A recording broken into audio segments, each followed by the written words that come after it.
सतनाम साची अब मोई भरोस हनुमंदा बिन हरि कृपा मिले नहीं संदा।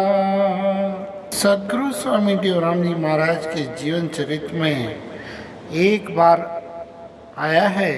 मौज में आकर गुरु महाराज जी कहने लगे, संत और सतगुरु के दर्शन इस जीव को बड़े भाग्य से नसीब होते हैं। गुरु महाराज जी दृष्टांत के माध्यम से यह बताते हैं। एक बार अर्जुन ने भगवान से पूछा, श्री कृष्ण भगवान से पूछा, हे प्रभु, संतों और गुरुओं के दर्शन का फल क्या है? कहा कि मेरी इस शंका को आप दूर करें।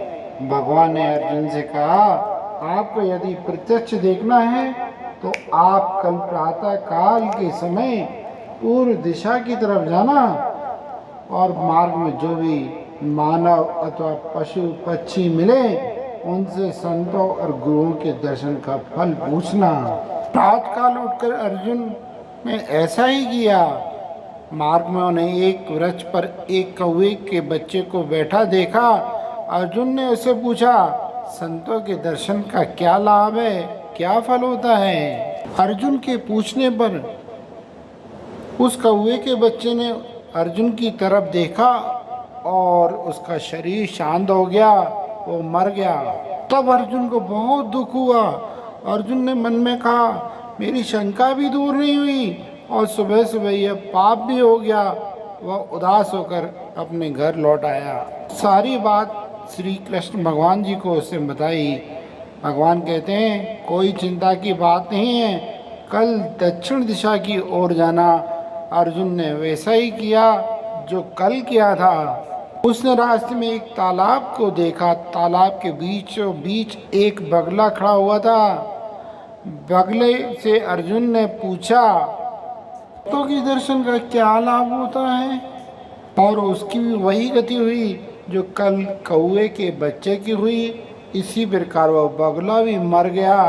फिर उदास होकर अर्जुन श्री कृष्ण भगवान के पास लौट कर आए और इस बात की चर्चा की। भगवान ने उससे कहा, अब एक काम करना, पश्चिम दिशा की तरफ जाना। और अर्जुन ने श्री कृष्ण की बात मानकर वैसा ही किया। श्री कृष्ण भगवान की बात मानकर आज अर्जुन प्रातःकाल फिर उठा और रास्ते में गया तो वहाँ उसे एक आज हंस दिखा। उपरोक्त प्रश्न जो सभी से पूछा था उसने, कौवे से पूछा, कौवा मर गया, बगले से पूछा, बगला मर गया, और आज वही क्वेश्चन, वही प्रश्न हंस से पूछते हैं अर्जुन। पूछने पर उसकी भी वही दशा हो गई जो कौवे की हुई थी, बगले की हुई और हंस की। तीनों एक एक करके तीनों ही इस प्रश्न को सुनकर मर गए।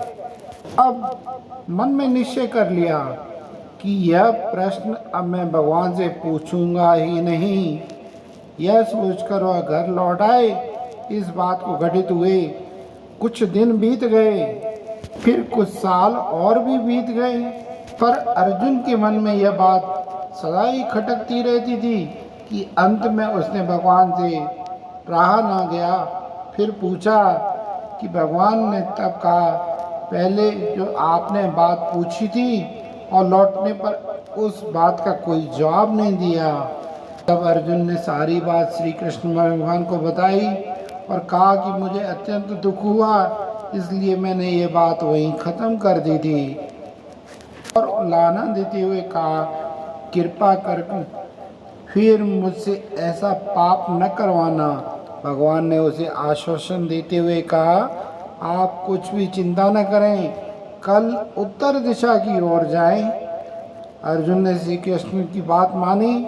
उसने देखा कि मार्ग में एक महात्मा भरी सभा के अंदर, जहाँ हजारों लोग बैठे हुए हैं, वहाँ कथा कर रहा था। संत समाज को और वहाँ जो प्रजा बैठी हुई थी, भक्त लोग बैठे हुए थे, उनको देखकर अर्जुन वहीं बैठ गया। कथा समाप्त होने पर अर्जुन ने वही प्रश्न आज महात्मा से पूछा।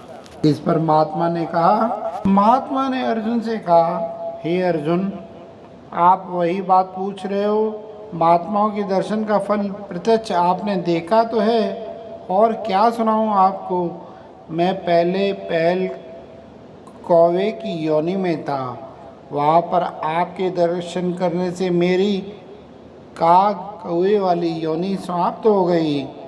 फिर बगले की योनि में आया मैं। वहाँ पर आपने मुझसे वही प्रश्न किए तो मेरे बगले की योनि भी खत्म हो गई। आपके दर्शन मात्र से वह भी जीवन मेरा कट। फिर मैं हंस बना। वहाँ भी आपके दर्शन से मुझे मुक्ति मिल गई।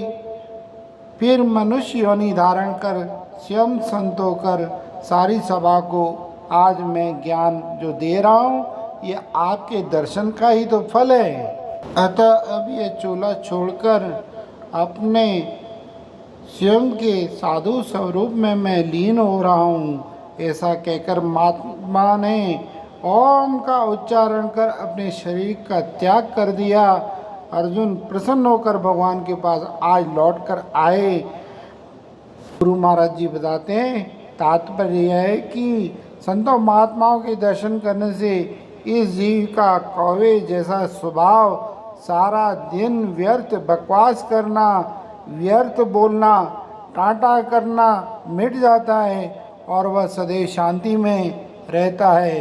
जैसे बगला रहता है, शांत होकर रहता है, एक टांग पर खड़ा होकर नदी में उसके अंदर पर खोट होती है। मछली आने पर अपना ध्यान छोड़कर मछली पकड़कर बाहर जाकर उसे खाता है। उसी प्रकार जिज्ञासु भी बाहर से शांत और सत्संगी दृष्टि गोचर होता है, परंतु उसके अंदर झूठ, कपट और ठगी भी भरे हुए होते हैं।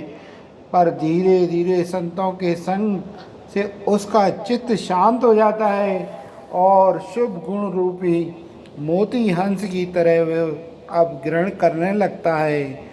गुरु महाराज जी दोहे में कहते हैं, सत्संग मान सरोवर है, हंस मुमुच जाई, संत सी भी मोती वचन, निश दिन चूगे ताई।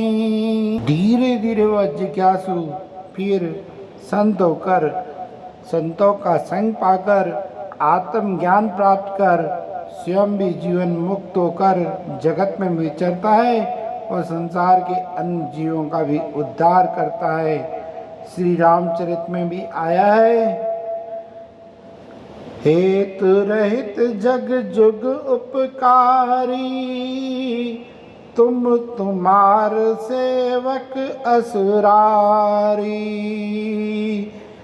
बिना कारण के संत जो भगवान के भक्त होते हैं वे उपकारी होते हैं और हेतु रहित होते हैं।